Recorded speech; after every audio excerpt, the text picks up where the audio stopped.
Hi, this is Elena. And Michelle. I'm a 3D artist and I made that. It's beautiful. So this is the second week of November's birth month flowers. This is peony.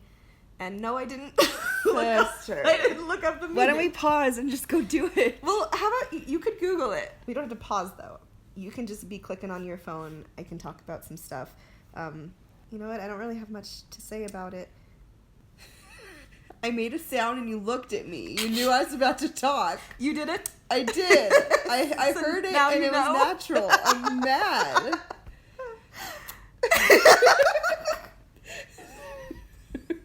Start a sentence without. It's impossible. Don't say cat and don't say branch and don't say. Oh, gosh. I could never have heard it without. Oh my gosh. So what does it mean, peony?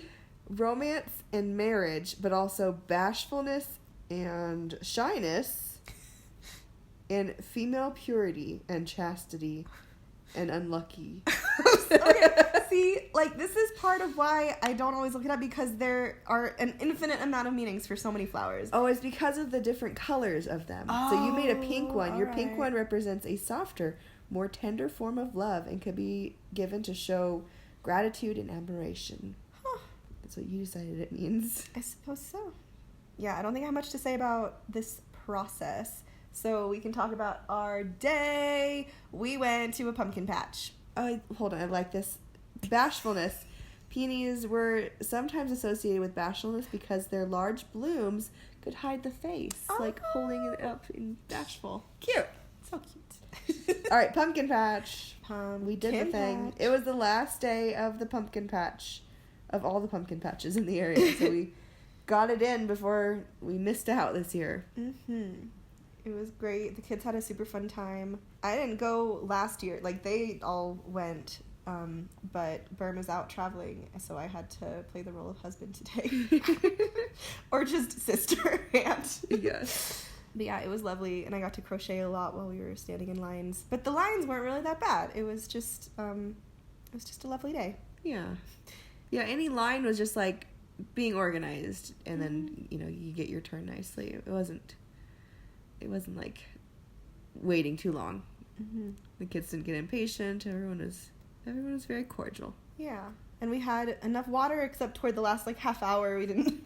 Everyone was getting a little bit thirsty, yes. And also no one was hungry. We had filling lunches. Oh my gosh, it was so lucky because we went to get some fresh made donuts, apple cider donuts, and we asked the price of just 4, and she's like, it would be I think it was like $10. Mm-hmm. It's like, if you want to get an entire half dozen, then it would be $11, more bang for your buck. So it's like, oh yeah, let's do that. So we did that, but the person who was filling in the bags had only heard us at first when we were asking for 4. So we walked out after paying for 6 and was like, oh no, there are only 4 in here. So we went back and they were like, oh my gosh, we're so sorry, and gave us an extra one on top of that. So we got 7. Yes.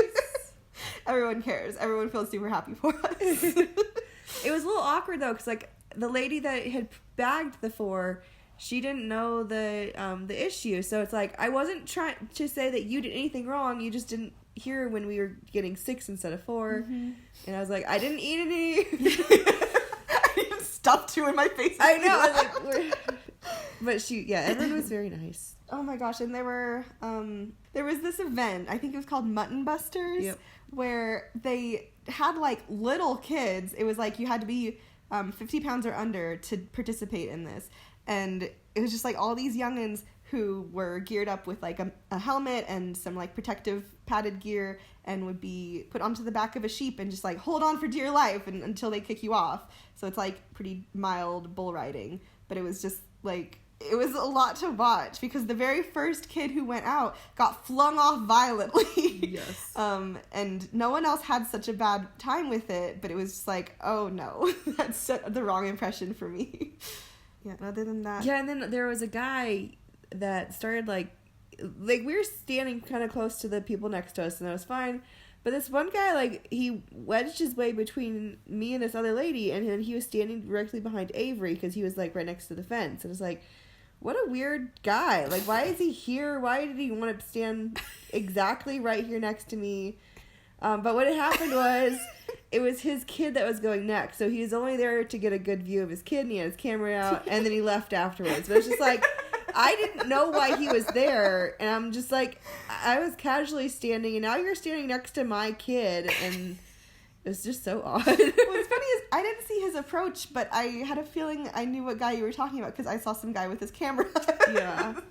I didn't notice the tension before that moment. Yeah. It was fine. It was just like, there's not really space for you, and I'm not going to move. We were here.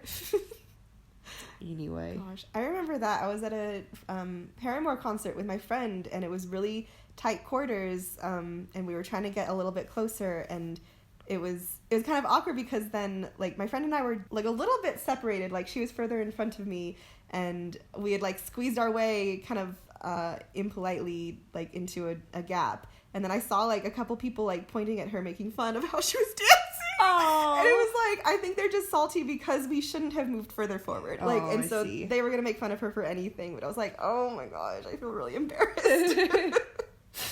So at least you weren't, like, pointing at the guy making fun of him. Yes. How he was dancing. Gosh, I have a couple other, like, kid-related anecdotes, but not from the patch today. Like, I don't know why she felt the need to say this to Avery, but she... It's like, because Felicity is 6, Avery's 4. There are some times where it's like she sets the tone of a conversation and he'll, like, match that energy. And it's like, if she's just nice, then he'll be nice. But it's like, he will match her. She was saying to him, like, you use your imagination all the time, but Avery, your Spidey team isn't real. It was so random because... No, we weren't talking about anything related to that. Yes. And I was trying to think of what I could say to, like, be in Avery's defense, but also not be an adult just being so mean to a 6-year-old at that point. But Avery had his comeback right in his pocket. He was like, well, your Ninja Turtles aren't real. Yeah, and that's what I was thinking in my head, too. Yeah. She does. She makes him more real than Avery with Spidey. Right. So it's just... She's got no room to talk. Exactly. It was such a good comeback. And it was so quick on Avery's part. Yeah. Gosh, speaking of Avery, like, so we listen to a lot of Disney radio in the car just because it's, like, all clean songs and stuff, so we don't have to worry about censoring anything. And I don't know why, like, there are a certain number of songs that are from the Descendants movie Rise of Red and also Camp Rock. He, like, insistently wants to tell us, like, oh, this is from such and such thing, but it so happens that these two movies, he never remembers the titles correctly. So he'll always be like, this is from Red of Rose. Yeah. Or like, oh, this is from Rockstar. Yeah. It's like, just, you didn't have to speak up and be wrong. Like, and he doesn't do that for any other movies, really. It's just those ones where he's wrong every time. Yeah. And Felicity can't help but correct him, and it's just, like, turns into a fight, because I didn't need to tell him that's not what it's called. It doesn't matter, but she needs to tell him, and she needs him to know he's wrong. Yeah. Gosh, and then I had a couple more Felicity ones where I was in her room. She was just getting her bedtime routine started, and she pointed out this little, I don't know, like a flag that she had taped to her bedpost or something. And I was like, oh, that's cool. And she's like, I didn't steal it. That was the first and only thing she said about it. It's just like, I wouldn't have thought you would have stolen it, and now I feel like you stole it from somewhere. Where did it come from? No, she's allowed to have that. She's had it for a while. It's been in her drawer. She didn't steal it later. I could say that about a lot of things, but it was instantly suspicious. Yeah. And then this other conversation I was having with her, I can't remember what we were really talking about. I think it was just, like, a band that I like. Like, what's your favorite band? And I was like, oh, I like this one. Like, I have a lot of songs by them. And she's like, do you like it all the way till space stops? And I was like, I mean, I like it a lot.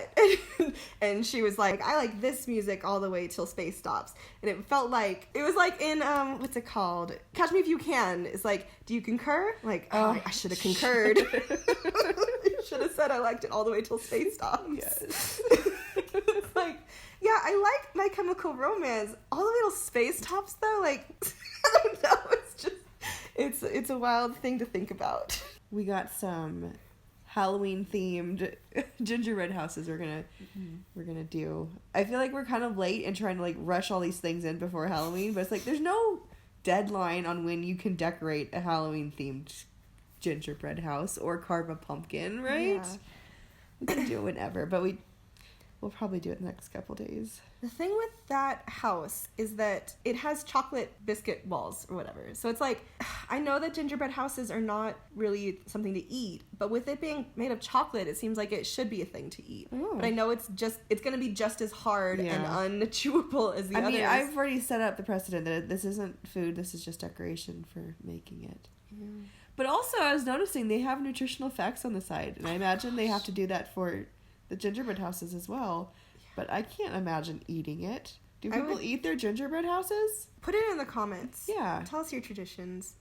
Because you leave it out for days. And well, so maybe it's like, you don't. Maybe you make it and eat it that night. But still, like, the fact that, maybe if you buy the kit, you don't eat it. But maybe if people that make it with fresh gingerbread cookie would eat it after they make it the same day. I don't know. I feel like, okay, because my issue is that I don't like eating soggy food most of the time.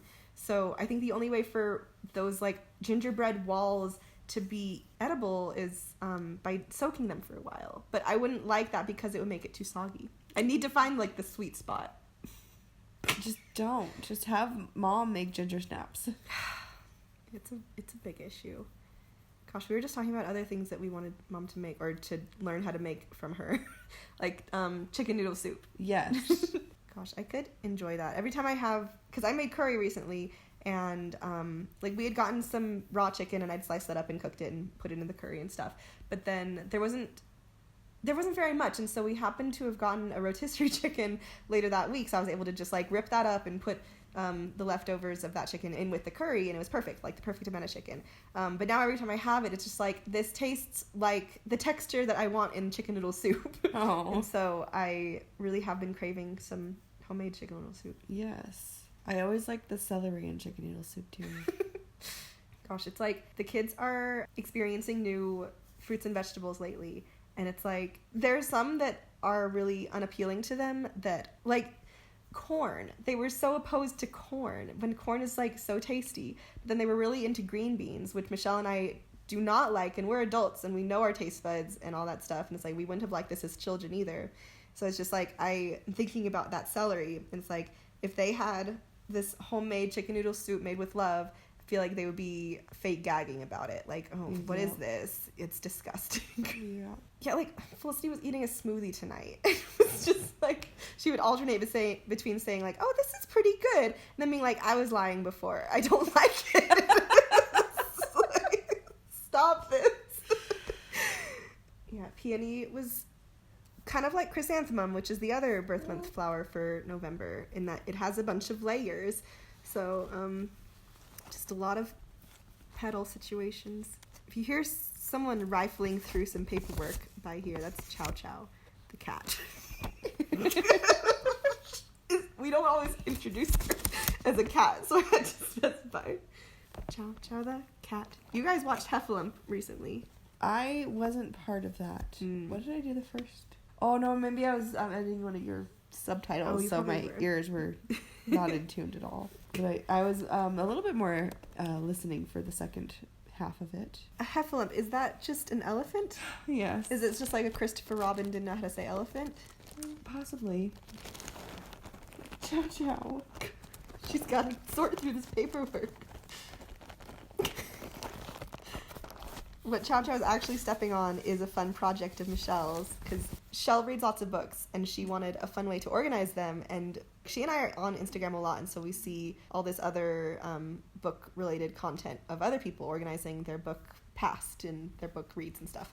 So one person we saw made a cute little snake of all their, like a crochet snake of all the book categories they've read, and so they assigned colors to each genre, and just made a striped snake. And so Michelle did that too, and she has like 30 different categories, because she didn't do it just by genre, because I feel like it would be kind of limiting the color scheme. So she has, I think I have 35 categories. Yeah, and it's like she decided to go with embroidery thread so that she would have a good color range and also not be like crazy big end product or crazy expensive either. So she's just crocheting with some of those, and that way she can like double up and triple up on colors depending on which category and get really specific with it. So it's a cool project. I'm excited. Well, so far, I read 9 dystopians to start with, and they're all, I chose black. So it's just 9 rows of black. But next color is going to be glittery blue, pink, and gold. Fun. I'm excited. And it's also because she's catching up on years past stuff. So it's like she kept a record of the stuff that she read, but she wants a fun representation of it. Yes. So it's like, this is her reading year from a few years ago. And then when she gets to year 2, that's going to be like the longest snake in the world because she read like 150 books that year. Yes. Yes. Total, I've read almost 300. Maybe 300 now that I've read a couple since I last counted. Gosh, I've read like 10 books in my life. I think this has my count. Yeah, definitely more than 300 now. Yeah, I think at the end of the last video, I started talking about my own crochet adventure where I'm making a big cardigan, but it's all out of granny squares, but ridiculous granny squares where they all are mosaic crochet. Oh my gosh, I need to remember to put a link to the person who tutorials I watch. But yeah, it's like each square is just about like 4 inches, like 4x4 or maybe 4.5 by 4.5. But each one takes about 2 or 3 hours to finish. So it's a ridiculous thing. So I planned out that I have maybe like 4 months to go on it. Maybe 3, depending on if I just jam them out quickly. But like, even if I finish the actual making of the granny squares, I feel like the assembly is going to take a while because it'll be 144 of them to stitch together, and I want to put a lining on the inside of the cardigan so that it covers up, because like mosaic crochet is odd where it's like you alternate 2 colors, and so on the wrong side of the square it just looks like stripes, but on the right side it has the coolest design in the world. So I want the wrong side to be covered up, no one gets to see. And you're also using basically an embroidery thread size yarn. Yeah, it's those spools of yarn that I think it's called crochet thread. People use it for tatting and like making doilies and stuff. But I'm just crocheting with it. Because yeah, I've made these mosaic crochet things for years. I made like pillows out of them and bags and all sorts of stuff. And when you use normal, comfortable sized yarn, it just makes a really thick fabric because it's double the amount. It's double the thickness of what it would be if you're just doing normal single or double crochets. So if I wanted it to be a wearable garment, I wanted it to be really thin thread, so it would just be like normal thickness of a cardigan. So yeah, that's my jam. Ooh! It's like I say ta-da at the end of so many of them, and I'm trying to stop myself, but there's no placeholder that I can swap it out with. I see. What do I say instead of ta-da? That's the way the cookie crumbles. Oh gosh. Well, everyone, thank you for watching me make a peony.